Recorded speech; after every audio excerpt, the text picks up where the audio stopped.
बिस्मिल्लाहिर्रहमानिर्रहीम। अस्सलाम वालेकुम स्टूडेंट्स, कैसे हैं आप सब। हमारा नेक्स्ट टॉपिक जो हम आज कवर करेंगे वो एमआरआई है। Physical principle of MRI. आपके नोट्स में ये चैप्टर गिवन है। एमआरआई होता क्या है, प्रिंसिपल क्या है और इसकी सारी कंस्ट्रक्शन और वर्किंग हम आज के लेक्चर में देखेंगे। MRI stands for magnetic resonance imaging. इसको न्यूक्लियर मैग्नेटिक रेजोनेंस भी कहा जाता है। तो जिस तरह मैंने आपको पहले बताया था सीटी के बारे में, कंप्यूटर टोमोग्राफी के बारे में, ये इसी की तरह एक ये एडवांस इमेजिंग मोडेलिटी है जो जिसको हम एमआरआई कहते हैं। ये अब तो बहुत ज़्यादा क्लिनिकल प्रैक्टिस में यूज़ की जा रही है। और इसका बेसिक क्या है, अच्छा अब तो वैसे एक्सटेंसिवली यूज़ की जा रही है। और जितने भी हमारी बॉडी में सॉफ्ट टिश्यूज़ हैं, सॉफ्ट टिश्यूज़ आप ये समझ लें कि बोन्स जो हैं सॉफ्ट टिश्यूज़ में नहीं आती हैं। जिस तरह लिवर, स्प्लीन, पैंक्रियाज और white matter, grey matter, brain में जितने भी सॉफ्ट स्ट्रक्चर्स हैं हमारे, उनको उनकी इमेजिंग के लिए, उनको पिक्चराइज करने के लिए जो अब रिसेंट एडवांस टेक्नोलॉजी है वो एमआरआई। और इसके बहुत ही जो है पोटेंशियल इम्पैक्ट है डायग्नोस्टिक में भी और मेडिसिन में भी, मे बी मोर देन सीटी में और अल्ट्रासाउंड भी। तो अब क्या ये इसीलिए इन्होंने लिखा हुआ है कि MRI is the fast becoming the mother of all imaging. तो ब्लीडिंग हो, ट्यूमर्स वगैरह हों, उन सबको डायग्नोस करने के लिए अब जो है एमआरआई कंसिडर किया जाता है। तो बेसिक इसका क्या है कि एमआरआई में आपने ये याद रखना है कि जिस तरह हम एक्सरे और सीटी में बात करते थे कि हम वहाँ एक्सरेज देते थे जो कि आयनाइजिंग रेडिएशन थी। सबसे अच्छी बात एमआरआई की जो हमारे लिए एडवांटेज है वो ये है कि इसमें कोई आयनाइजिंग रेडिएशन नहीं यूज़ की जाती। इसमें मैग्नेटिक फील्ड और आरएफ रेडियो फ्रिक्वेंसी वेव्स हैं जो कि बिल्कुल भी आयनाइजिंग नहीं है, ये नॉन आयनाइजिंग रेडिएशन है, ये यूज़ की जाती हैं। जैसे कि एक्सरे और सीटी में आयनाइजिंग रेडिएशन यूज़ की जाती है, इसमें मैग्नेटिक फील्ड दी जाती है। मैग्नेटिक फील्ड का कॉन्सेप्ट आपको होगा कि जैसे ही एक कॉइल होती है जिसमें से करंट पास करता है, तो जब एक कॉइल में से करंट पास कर रहा होता है तो उसी के अराउंड उसकी मैग्नेटिक फील्ड जो है वो जनरेट हो जाती है। बेसिक प्रिंसिपल इसका ये एमआरआई का कि इसमें मैग्नेटिक फील्ड यूज़ की जाती है। तो सबसे पहले हम ये देख लेते हैं कि इसकी हिस्ट्री में क्या है कि मिड 1940 में दो डिफरेंट रिसर्च ग्रुप थे। इनके under Felix block and Edward पर्सल, इन्होंने इन्वेस्टिगेट किया था कि मैग्नेटिक फील्ड के अंदर जो मटेरियल का न्यूक्लियस होता है, न्यूक्लियस में आपको पता है न्यूट्रॉन होते हैं और प्रोटॉन्स होते हैं, उनका बिहेवियर कैसा है मैग्नेटिक फील्ड के अंडर। तो यही हमारा बेसिक कॉन्सेप्ट है एमआरआई का भी, जो मैं आपको आगे पूरा एक्सप्लेन करूँगी। और दूसरी बात यह है कि 1970 में ह्यूमन हेड का फर्स्ट एवर एमआरआई स्कैन जो था वो हुआ है। आप ये देखें, मैं आपको पिक्चर के साथ बताती हूँ कि पेशेंट को जो है एक इसकी मशीन ऐसी है जैसे सीटी की थी। पेशेंट को एक चैम्बर में लिटा दिया जाता है, ठीक है।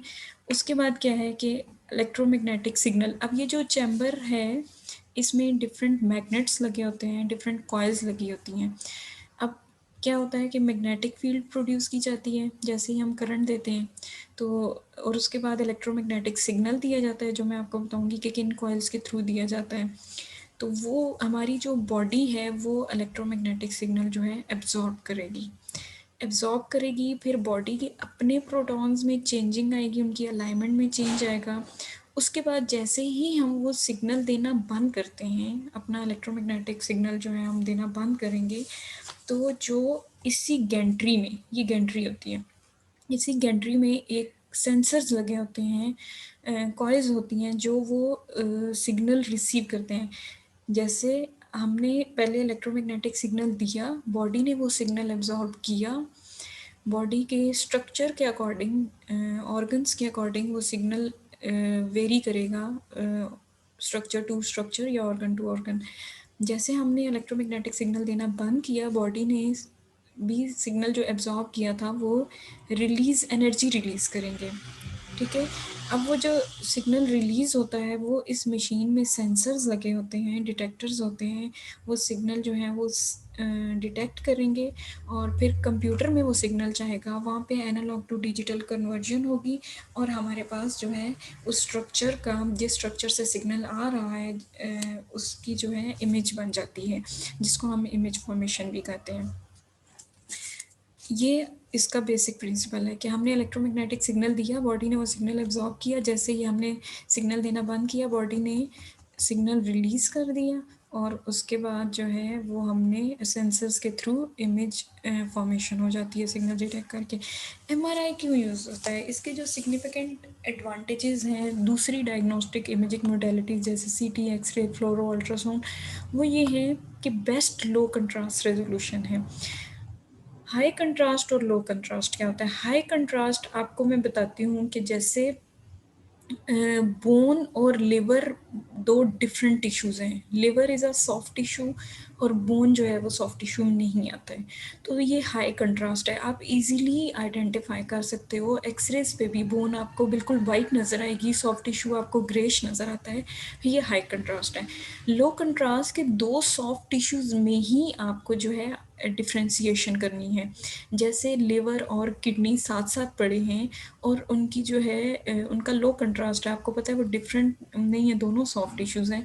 तो जो एमआरआई है वो लो कंट्रास्ट रेजोल्यूशन भी उसका अच्छा है कि किडनी और लिवर या लिवर के अंदर कोई सिस्ट है या कोई पॉलिप बना हुआ है या ट्यूमर है, दोनों सॉफ्ट टिश्यूज़ हैं तो इजीली आइडेंटिफाइबल होते हैं। ये लो कंट्रास्ट रेजोल्यूशन इसकी अच्छी है। इसका एक और एडवांटेज ये है कि ये इसमें कोई आयनाइजिंग रेडिएशन नहीं यूज़ होती। आयनाइजिंग रेडिएशन जो है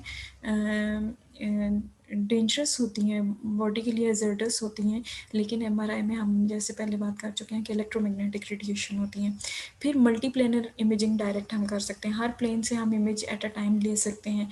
बोन और एयर आर्टिफैक्ट्स नहीं होते हैं। आर्टिफैक्ट्स मैंने आपको बताया था अनयूज़फुल इंफॉर्मेशन होती है जो हमें नहीं चाहिए होती है इमेज पे।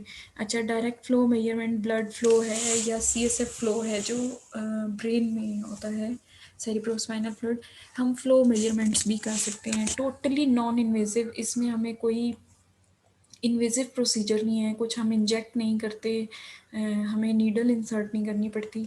और 3 प्रिंसिपल इंडिपेंडेंट पैरामीटर्स जो हम आगे जाके देखेंगे वो इसके एडवांटेज में आता है।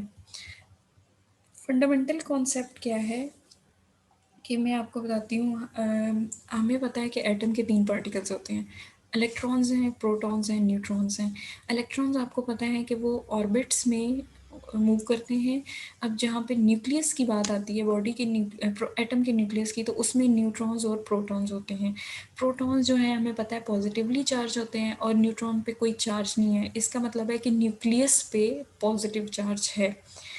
अब ये सारी गेम जो है न्यूक्लियस की है, हमें न्यूक्लियस डिस्कस करना है क्योंकि न्यूक्लियस में प्रोटॉन्स होते हैं, ठीक है। इलेक्ट्रॉन्स तो ऑर्बिट में है, उनको साइड पे कर दें। न्यूक्लियस में 2 चीज़ें हैं, न्यूट्रॉन्स और प्रोटॉन। न्यूट्रॉन्स पे कोई चार्ज नहीं है, प्रोटॉन्स पे पॉजिटिव चार्ज है। जैसे ही इलेक्ट्रिक चार्ज दिया जाता है या मोशन में होता है एटम, तो हमें पता है कि वहाँ पे मैग्नेटिक फील्ड जनरेट हो जाती है। जैसे कि आप एक सिंपल फार्मूला याद रखें कि जहाँ-जहाँ से करंट, जिस कॉइल से या जो रिंग है करंट पास करता है, वहाँ पे उसकी अपनी मैग्नेटिक फील्ड जनरेट हो जाती है। मैग्नेटिक फील्ड जनरेट होती है तो जो प्रोटॉन है वो अपने ही एक्सिस के अराउंड स्पिन करता है, मूव करता है या रोटेट करता है, जिसको हम स्पिनिंग कहते हैं, ठीक है। अब यहाँ पे बात प्रोटॉन्स की हो रही है, तो प्रोटॉन्स जो है हमारी बॉडी की अपनी मैग्नेटिक फील्ड होती है। प्रोटॉन्स जो हैं स्पिन कर रहे होते हैं ऑल द टाइम। तो वो जो हाँ स्पिन कर रहे हैं, जैसे स्पिनिंग टॉप्स होते हैं, जैसे आपको लट्टू का पता है, छोटे होते हम एक टॉय सा होता था, वो जैसे घूमता है इस तरह जो है हमारा जो न्यूक्लियाई है वो भी small positively charge spinning top की तरह ही है, ठीक है। अब आते हैं नेक्स्ट पे। हाँ, हमारी बॉडी में आपको पता है 70% वाटर होता है। वाटर का फार्मूला आपको पता है H2O है, जिसका मतलब है कि इसमें 2 हाइड्रोजन्स हैं और 1 ऑक्सीजन है। 2 हाइड्रोजन्स अगर हैं और पूरी बॉडी में 70% वाटर है, इसका मतलब है हमारी बॉडी में बहुत ज़्यादा हाइड्रोजन है। हाइड्रोजन अब आपको पता है पॉजिटिवली चार्ज है, पॉजिटिवली चार्ज मतलब प्रोटॉन्स हैं, जिस तरह हम एक एटम की बात कर रहे थे, उसका न्यूक्लियाई जो है वो भी पॉजिटिवली चार्ज है और वो ऑल द टाइम स्पिन कर रहा होता है, घूम रहा होता है। इसी तरह हमारी बॉडी में अगर 70% वाटर है तो इसका मतलब है कि हाइड्रोजन बहुत ज़्यादा है और मतलब प्रोटॉन्स बहुत ज़्यादा हैं जो कि पॉजिटिवली चार्ज हैं। ऑल द टाइम वो स्पिन कर रहे होते हैं और जैसे ही वो स्पिन कर रहे होते हैं, चार्ज स्पिन कर रहा हो, तो इसका मतलब है कि उसकी अपनी जो है मैग्नेटिक फील्ड है। फ़र्ज़ करें कि हमारा हम एक प्रोटॉन लेते हैं, अब एक प्रोटॉन अगर वो रेस्ट पे है, स्पिन नहीं कर रहा, इसका मतलब है उसकी कोई मैग्नेटिक फ़ील्ड नहीं है। अगर वो स्पिन कर रहा है, वो घूम रहा है, इलेक्ट्रिक चार्ज जो है पॉज़िटिव, तो इसका मतलब है कि उसकी अपनी मैग्नेटिक फ़ील्ड है। अब क्या है कि बॉडी को हम जब चैम्बर में लिटाते हैं, तो हम स्ट्रॉन्ग मैग्नेटिक फील्ड जो है अप्लाई करते हैं। अब स्ट्रॉन्ग मैग्नेटिक फील्ड अप्लाई करेंगे तो जो हमारे प्रोटॉन्स हैं बॉडी के, उनकी अपनी मैग्नेटिक फील्ड जो है वो डिस्टर्ब हो जाती है, क्योंकि उसको एक्सटर्नल एक मैग्नेटिक फील्ड मिल रही होती है जो हम एमआरआई मशीन से दे रहे होते हैं। जैसे ही एमआरआई मशीन से हम एक्सटर्नल मैग्नेटिक फील्ड दे रहे होते हैं, तो जो हमारी बॉडी की अपनी मैग्नेटिक फील्ड है, जो प्रोटॉन्स हैं वो अलाइन हो जाते हैं, मैग्नेटिक फील्ड अलाइन हो जाती है, या तो जो एमआरआई की प्राइमरी मैग्नेटिक फील्ड है उसकी डायरेक्शन में, या फिर उसके एंटी पैरेलल, या तो पैरेलल मैग्नेटिक फील्ड जनरेट हो जाएगी या एंटी पैरेलल, जो हमारी बॉडी है वो उसके अकॉर्डिंग अलाइन हो जाएगी। जो हम मशीन से मैग्नेटिक फील्ड दे रहे हैं वो नॉन आयनाइजिंग रेडिएशन, मैं आपको पहले बता चुकी हूँ, वो 90 डिग्री पे हम उसकी पल्स देते हैं। 90 डिग्री पल्स पे जो उसकी फ्रीक्वेंसी है वो 63 मेगाहर्ट्ज़ फ्रीक्वेंसी पे हम जो है RF pulse, radio frequency pulse, जो कि मैं इलेक्ट्रोमैग्नेटिक रेडिएशन कह रही हूँ, जो दे रहे हैं वो दी जाती है। अब क्या होगा कि हमारी बॉडी के प्रोटॉन्स जो हैं वो एनर्जी एब्जॉर्ब करेंगे, वो एनर्जी एब्जॉर्ब करेंगे और वो मिसअलाइन हो जाएंगे, या तो 90 डिग्री पे, जो आरएफ पल्स मिल रही है उसके 90 डिग्री पे अलाइन हो जाएंगे, या उसके एंटी पैरेलल 180 डिग्री पे। अब अलाइन तो वो उसके 90 डिग्री या 180 डिग्री पे हो गए, लेकिन जैसे ही हम आरएफ पल्स को ऑफ कर देते हैं, तो हमारे प्रोटॉन्स जो हैं अपनी ओरिजिनल एक्सटर्नल मैग्नेटिक फील्ड के डायरेक्शन में आने की कोशिश करेंगे। ये फॉर बिल्कुल आप कॉन्सेप्ट ऐसे ही लें कि जैसे हम एटम को एनर्जी देते हैं और वो हायर जो इलेक्ट्रॉन्स हैं हायर एनर्जी स्टेट में चले जाते हैं, लेकिन जैसे ही वो अपनी लोअर एनर्जी स्टेट में वापस आएंगे तो वो एनर्जी रिलीज़ कर देंगे। अब हमारे प्रोटॉन्स ने आरएफ पल्स जो है एब्जॉर्ब की है और वो 90 डिग्री या 180 डिग्री पे अलाइन हो गए। जैसे ही हमने रेडियो फ्रिक्वेंसी पल्स ऑफ कर दी है, तो जो हमारे प्रोटॉन्स हैं वो अपनी ओरिजिनल पोजीशन पे वापस आएंगे और एनर्जी एमिट करेंगे। अब वो जो एनर्जी एमिट कर रहे हैं वो कहाँ से कर रहे हैं? अपने अपने स्ट्रक्चर से, अपने अपने स्ट्रक्चर, ऑर्गन्स के प्रोटॉन्स की मूवमेंट और सब ये उस पर डिपेंड करता है। वो एनर्जी जो एमिट करेंगे वो हम हमारे जो सेंसर्स मशीन में लगे होंगे वो डिटेक्ट करेंगे, ठीक है, और वो डिटेक्ट करके वो कंप्यूटर को सेंड करेंगे। कंप्यूटर में ये जो रॉ डाटा एनालॉग होता है वो डिजिटल में कन्वर्ट होकर हमारे पास इमेज बन जाता है। अब प्रिसेशन क्या है, ये मैंने आपको नेट मैग्नेटाइजेशन बताई है, ये मैं आगे आपको और भी क्लियर करूँगी। प्रिसेशन क्या है कि जो प्रोटॉन्स जो हैं हर टाइम अपने एक्सिस के अराउंड जो हैं वो स्पिन कर रहे होते हैं, घूम रहे होते हैं, उसको प्रिसेशन कहते हैं। और जो प्रिसेशन रेट है, मतलब एक सेकेंड में वो कितनी दफ़ा घूमता है, उसको लार्मर फ्रीक्वेंसी कहते हैं। वो आपको मैं नेक्स्ट बताऊँगी। अब हम आते हैं मुझे आपको एक बात ये बतानी है, ये फॉर एग्जांपल ये एक प्रोटॉन है। नॉर्मली ये प्रोटॉन ऐसे स्पिन कर रहा है, ये आप इसकी लाइन देख रहे हैं, मतलब ये अपने एक्सिस के अराउंड ऐसे ऐसे घूम रहे हैं, ठीक है। तो इसकी अपनी एक ये मैग्नेटिक फील्ड है जो एरो अपवर्ड है, ठीक है। अब हमने इसको मशीन में लिटा, फॉर एग्जांपल ये मैग्नेटिक फील्ड में आया एमआरआई की मशीन में, तो ये एक मैग्नेटिक फील्ड है इस डायरेक्शन में, ये जी एक्सिस है, ये जो 3 लाइन्स नज़र आ रही हैं, और ये हमने प्रोटॉन को इस मैग्नेटिक फील्ड में रख दिया। होगा क्या कि जो प्रोटॉन है वो मिसअलाइन हो जाएगा। प्रोटॉन इसी की डायरेक्शन में आ जाएगा, क्योंकि नेट मैग्नेटाइजेशन हमारी ये जी एक्सिस में है, तो हमारा प्रोटॉन की मैग्नेटाइजेशन भी इसी के अराउंड अलाइन हो जाएगी। ये आप देख रही हैं कि जिधर हमारी मशीन की मैग्नेटाइजेशन है, इलेक्ट्रोमैग्नेटिक उसकी मैग्नेटिक फील्ड है, उसी डायरेक्शन में हमारी प्रोटॉन की होगी है। अब क्या होगा, अब हमने इस जगह दी है आरएफ पल्स। ये देखें, ये बॉक्स बना हुआ है, ये दो लाइंस आपको प्रोटॉन के अंदर नज़र आ रही हैं। हमने आरएफ कॉइल से आरएफ पल्स दी है, और वो इलेक्ट्रोमैग्नेटिक पल्स है, इलेक्ट्रोमैग्नेटिक वेव दी है। तो हमारा प्रोटॉन जो है वो या तो इसके 90 डिग्री पे, ये देखें ऊपर चला गया 90 डिग्री पे, या 180 डिग्री पे अलाइन हो गया। ठीक है, उसने अपनी डायरेक्शन चेंज की, मिस अलाइनमेंट होगी, उसकी मैग्नेटिक फील्ड की डायरेक्शन चेंज होगी, या 90 डिग्री या 180 डिग्री। अब जैसे ही आरएफ पल्स हमने देना बंद की, तो ये आपको पार्टिकल्स नज़र आ रहे हैं, वो अपनी अपनी अपनी लोकेशन पे वापस आ रहा है, 180 डिग्री से इसी डायरेक्शन में आ जाएगा जिसमें ये प्राइमरी मैग्नेटिक फील्ड है, वापस आएगा। अब वो वापस आएगा तो एनर्जी रिलीज़ करेगा, जो ये पार्टिकल्स आपको नज़र आ रहे हैं। ये जो एनर्जी रिलीज़ हुई है, ये हमारे सेंसर्स डिटेक्ट करके कंप्यूटर में सेंड करेंगे, और इमेज फॉर्मेशन होगी। और ये फॉर एग्जांपल प्रोटॉन हमारा अगर ये ब्रेन में पड़ा है, तो ये ब्रेन के स्ट्रक्चर के अकॉर्डिंग जो है एनर्जी रिलीज़ करेगा, और ये हमारा ब्रेन का इमेज बनेगा। ठीक है, ये कॉन्सेप्ट आपको मैंने प्रोटॉन का देना था। अब मैं आपको कंस्ट्रक्शन बताती हूँ एमआरआई कंपोनेंट्स में होता क्या है।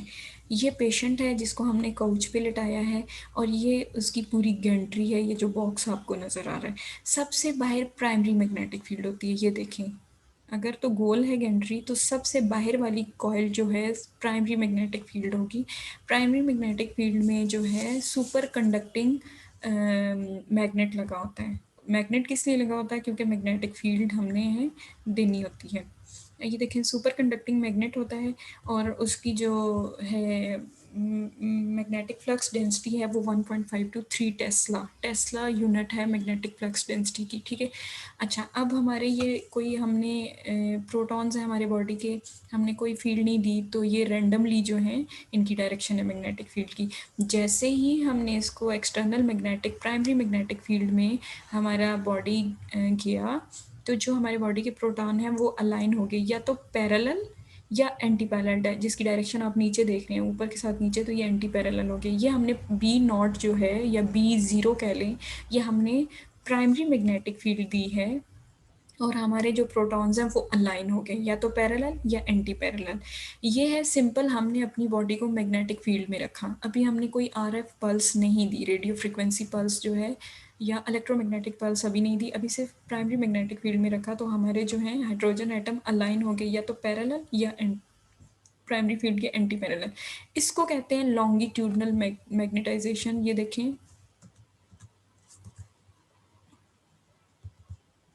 ये देखिए लॉन्गिट्यूडनल मैग्नेटाइजेशन, जिसको हम बी ज़ीरो या बी नॉट से बता रहे हैं। ये स्टैटिक होती है, और ये परमानेंट मैग्नेटिक फील्ड होती है, और इसमें हाइड्रोजन एटम जो है अलाइन हो जाते हैं। उसके बाद जो हमारे पास दूसरा कंपोनेंट है वो है प्राइमरी मैग्नेटिक फील्ड के अंदर जो कॉइल्स लगी होती हैं, वो ग्रेडियंट कॉइल्स यहाँ पे आपको नज़र आ रहा है। ग्रेडियंट कॉइल्स की मदद से मैग्नेटिक फील्ड को हम वेरी कर सकते हैं, क्योंकि ये तीनों डायमेंशंस में होती हैं, एक्स वाई जी, और इनसे हम लोग करंट देते हैं तीनों डायरेक्शन में। ठीक है, उसके बाद ये आपको सबसे अंदर नज़र आ रही हैं आरएफ कॉइल्स। पेशेंट के सबसे करीब जो कॉइल्स होती हैं वो आरएफ कॉइल्स हैं। ठीक है, आरएफ कॉइल्स करती क्या हैं, ये एज अ ट्रांसमीटर भी एक्ट कर रही होती हैं, और एज अ रिसीवर भी। ट्रांसमीटर के ये एनर्जी ट्रांसमिट करेंगी, यानी कि रेडियो फ्रिक्वेंसी पल्स देंगी बॉडी को। ठीक है, और रिसीव क्या है कि जो बॉडी हमारा सिग्नल रिलीज़ करेगी, इमिट करेगी, तो वो आरएफ कॉइल्स ही रिसीव करती हैं। ठीक है, अब आरएफ कॉइल्स का क्या फंक्शन है कि ये इलेक्ट्रोमैग्नेटिक रेडिएशन जो हैं स्पेसिफिक फ्रिक्वेंसी की बॉडी इधर ट्रांसमिट करेंगी, और स्पेशल ये बॉडी के जो है ना बने होते हैं, हेड के लिए अलग, चेस्ट के लिए अलग, थॉरक्स के लिए अलग, एब्डोमेन के लिए अलग कॉइल्स, ये डिफरेंट होती हैं। अब हमने फॉर एग्जांपल ये 63 मेगाहर्ट्ज़ की जो है इलेक्ट्रोमैग्नेटिक रेडिएशन जनरेट करती हैं, और ये बॉडी एब्जॉर्ब करेगी। जैसे ही बॉडी एब्जॉर्ब करेगी, तो मैंने आपको बताया था ये जैसे ही बॉडी एब्जॉर्ब करेंगी, यहाँ पे आरएफ कॉइल्स इसमें दी, तो बॉडी जो है अलाइन होगी या 90 डिग्री या 180 डिग्री, ठीक है। ये देखें, या 90 डिग्री या 180 डिग्री ये अलाइन होगी, इन्होंने वो एनर्जी एब्जॉर्ब कर ली, ठीक है। अब वो जो एनर्जी एब्जॉर्ब करके इन्होंने अपनी डायरेक्शन चेंज की, तो इसको कहते हैं ट्रांसवर्स मैग्नेटाइजेशन। जो प्राइमरी से अलाइन हो रहा था वो लॉन्गिट्यूडनल मैग्नेटाइजेशन था, जो आरएफ पल्स से हो रहा है उसको हम क्या कहते हैं, ट्रांसवर्स मैग्नेटाइजेशन। अब हमने आरएफ कॉइल्स दी और हमारी बॉडी ने वो एब्जॉर्ब करके ट्रांसवर्स मैग्नेटाइजेशन होगी। अब हमने आरएफ पल्स देना बंद कर दी। जैसे ही आरएफ ऑफ होती है तो हमारी बॉडी जो है हायर एनर्जी स्टेट से लो एनर्जी स्टेट में जाएगी, ठीक है, प्रोटॉन्स की एनर्जी। तो वो एनर्जी एमिट करेंगे। अब वो जो एनर्जी एमिट करेंगे वो हमारे यहाँ पे आरएफ कॉइल्स ही, सेंसर्स लगे होते हैं आरएफ कॉइल्स में, जो कि मैं बता रही थी एज ए रिसीवर भी एक्ट करते हैं। और वो जो है जो एनर्जी एमिट की है वो सेंसर्स उस एनर्जी को डिटेक्ट कर लेंगे और हमारी बॉडी दोबारा जो है लॉन्गिट्यूडनल मैग्नेटाइजेशन में आ जाएगी, ठीक है। ट्रांसफर से लॉन्गिट्यूडनल में दोबारा चेंज होगी। और एनर्जी एमिट की, जो कि हमारे आरएफ कॉइल्स में ही सेंसर्स लगे होते हैं, आरएफ डिटेक्टर्स, उन्होंने वो जो है सिग्नल डिटेक्ट किया, फिर उसको कंप्यूटर में फर्दर प्रोसेसिंग के लिए भेजा और फिर फोरियर डिफरेंट एल्गोरिदम्स अप्लाई किए जाते हैं जो मैथमेटिकल होते हैं और फिर इमेज बना के कंप्यूटर में डिस्प्ले करते हैं, इमेज कंस्ट्रक्शन या इमेज रिकंस्ट्रक्शन या इमेज फॉर्मेशन जिसको हम कहते हैं। ये मैं आपको बता रही थी कि जो आपका प्रोटॉन है फॉर एग्जांपल इस डायरेक्शन में मूव कर रहे हैं तो ये प्रिसेशन कहते हैं, अपने ही एक्सिस के अराउंड जो है वो मूव कर रहे हैं। अब वो उसकी फ्रीक्वेंसी ये बताई थी मैंने आपको कि वो उसका रेट क्या है, कि फॉर एग्जांपल 1 सेकंड में वो कितना मूव करता है, वो उसकी लार्मर फ्रीक्वेंसी होती है। इक्वेशन आप ये देख लें कि W is equal to gamma B naught. B naught मैंने आपको बताया था कि ये एक्सटर्नल मैग्नेटिक फील्ड स्ट्रेंथ है जो कि लॉन्गिट्यूडनल मैग्नेटाइजेशन बताइए। यहाँ पे जो गैमा है वो कांस्टेंट है जिसको गायरोमैग्नेटिक रेशियो, और W इसकी जो है frequency of precision in megahertz, ठीक है। 1 सेकंड में वो कितनी दफ़ा घूम रहा है। तो ये रेजोनेंस क्या होता है, रेजोनेंस जो है, सॉरी,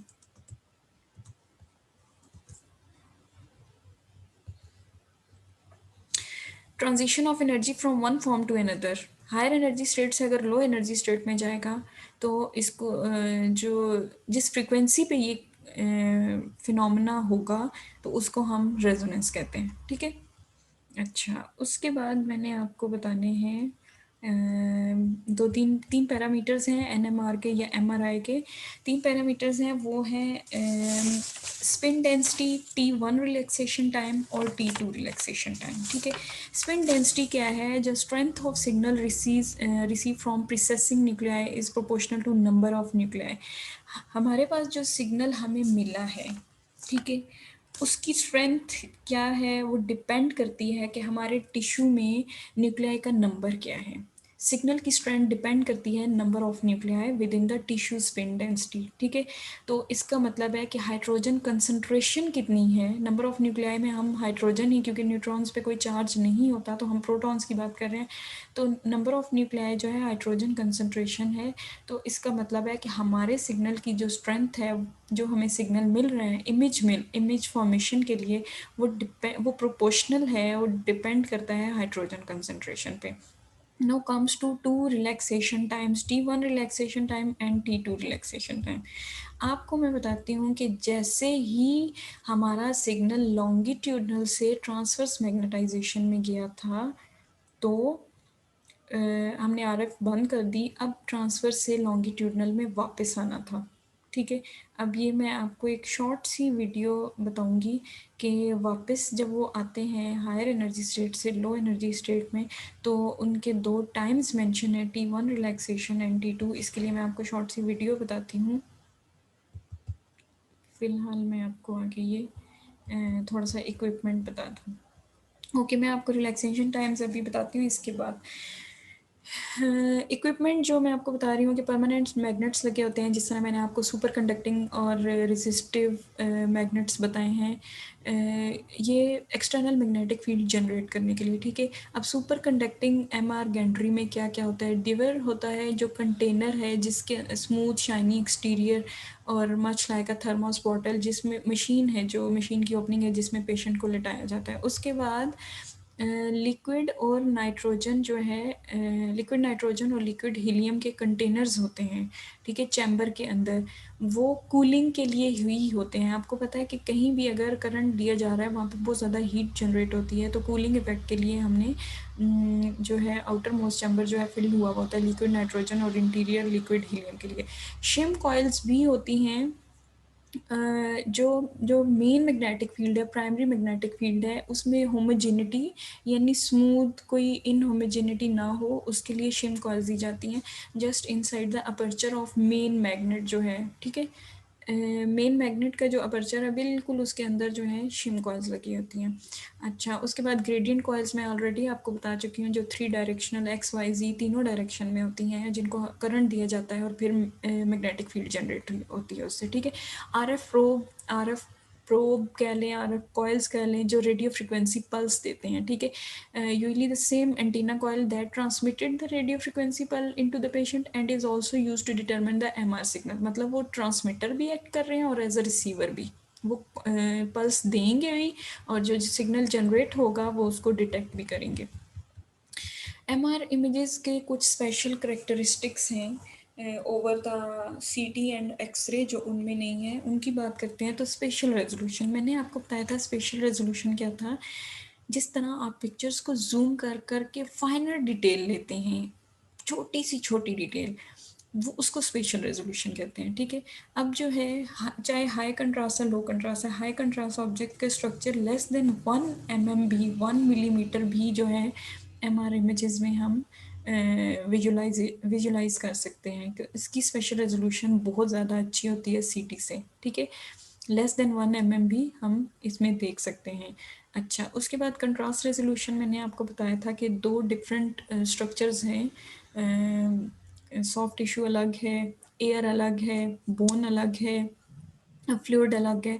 तो इनकी जो रेजोल्यूशन है डिफ्रेंशिएट करना है, वो अच्छी है। कंट्रास्ट रेजोल्यूशन इसका अच्छा है, ठीक है।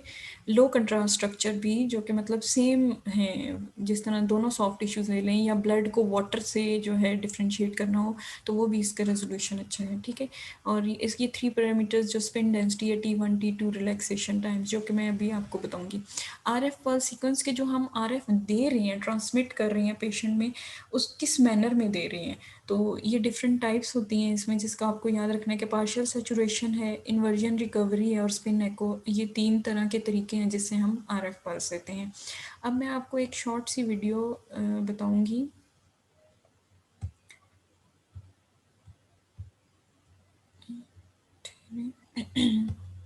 जिससे मैं आपको बताऊंगी कि कैसे जो है T1 और T2 रिलैक्सेशन।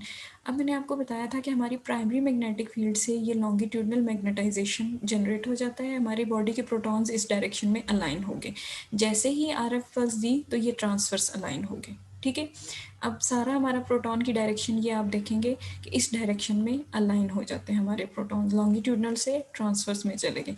ये हमने ये जो रेड 2 लाइंस हैं, ये हमने क्या किया है, आरएफ पल्स दी है। 90 डिग्री पल्स यानी 63 मेगाहर्ट्ज जो है हमने पल्स दी, तो हमारे प्रोटॉन्स इस डायरेक्शन में लॉन्गिट्यूडनल से ट्रांसवर्स में अलाइन हो गए। अब कुछ इधर होते हैं हाई एनर्जी में, कुछ लो एनर्जी में होते हैं। फिलहाल तो ट्रांसवर्स में अलाइन हुए। ट्रांसवर्स से जैसे ही हमने आरएफ पल्स देना, ये देखें क्रॉस लगाया, बंद की, तो हमारे जो प्रोटॉन्स हैं वो वापस लॉन्गिट्यूडनल वाली डायरेक्शन में आ रहे हैं, एक्सटर्नल मैग्नेटिक फील्ड की डायरेक्शन में। तो ये जो वापस आ रहे हैं, इसमें कोई एनर्जी ये नहीं रिलीज़ कर रहे, सिर्फ ये अपनी लॉन्गिट्यूडनल डायरेक्शन में वापस आ रहे हैं, लॉन्गिट्यूडनल मैग्नेटाइजेशन में, जिसको हम कहते हैं T2 रिलैक्सेशन टाइम, ठीक है। जितने टाइम में ये वापस आते हैं इसको कहते हैं लॉन्गिट्यूडनल में, इसको कहते हैं T2 रिलैक्सेशन टाइम। अब जो है कुछ जो हैं हाई एनर्जी में जाते हैं, कुछ लो एनर्जी में जाते हैं, ठीक है? ये हाई एनर्जी है, ये लो एनर्जी है, तो ये डी फेज़्ड हैं, ठीक है? और इसमें कोई वो एनर्जी एमिट नहीं कर रहे। अब दूसरा मैं आपको बताती हूँ T1 रिलैक्सेशन के जो सारे हाई एनर्जी में गए हुए हैं, ये जब दोबारा लो एनर्जी अपनी नॉर्मल स्टेट में जाएँगे, अपवर्ड डायरेक्शन में, हाई एनर्जी से लो एनर्जी में, तो इसको हम कहते हैं T1 रिलैक्सेशन टाइम। जितने टाइम में हाई एनर्जी में लो एनर्जी में जाएंगे, इसको T1 रिलैक्सेशन टाइम कहेंगे, और इस दौरान ये एनर्जी भी एमिट करेंगे, ठीक है? वो जो एनर्जी एमिट करेंगे वो हमारे सेंसर्स डिटेक्ट करेंगे। तो T2 क्या है? ट्रांसवर्स, जो कि RF पल्स देने से ट्रांसवर्स में सारी मैग्नेटाइजेशन होगी थी, वो लॉन्गिट्यूडनल मैग्नेटाइजेशन में चला गया। और T1 क्या है कि जो हाई एनर्जी में भी कुछ गए थे, वो अपनी नॉर्मल लो एनर्जी स्टेट में जाएंगे और एनर्जी भी एमिट करेंगे। ये था T1 और T2 रिलैक्सेशन टाइम्स। और कितने टाइम में ये वापस जाते हैं, ये टाइम्स इसलिए इनको बोला गया है। और ये डिपेंड करता है बॉडी के स्ट्रक्चर, बॉडी के ऑर्गन के कौन से न्यूक्लियाई हैं। न्यूक्लियाई में आपको पता है प्रोटॉन्स हैं, तो इसलिए ये सारी बात प्रोटॉन्स के गिर्द घूम रही है। अब ये आपको बात समझ, ये एनर्जी रिलीज़ हो रही है जो कि हमारे सेंसर्स डिटेक्ट करेंगे, ठीक है? ये रिलैक्सेशन टाइम्स आपको अच्छी तरह समझ आ गए होंगे, और बाकी मैंने आपको क्लियर कर दिया है। कोई भी क्वेरी हो, कुछ भी आपका क्वेश्चन हो, आप मुझे अलग से व्हाट्सएप पे या हाँ, व्हाट्सएप पे मुझे मैसेज कर दें, तो कुछ आपको नहीं समझ आएगा तो मैं आपको समझा दूँगी। Thank you. अल्लाह हाफ़िज़।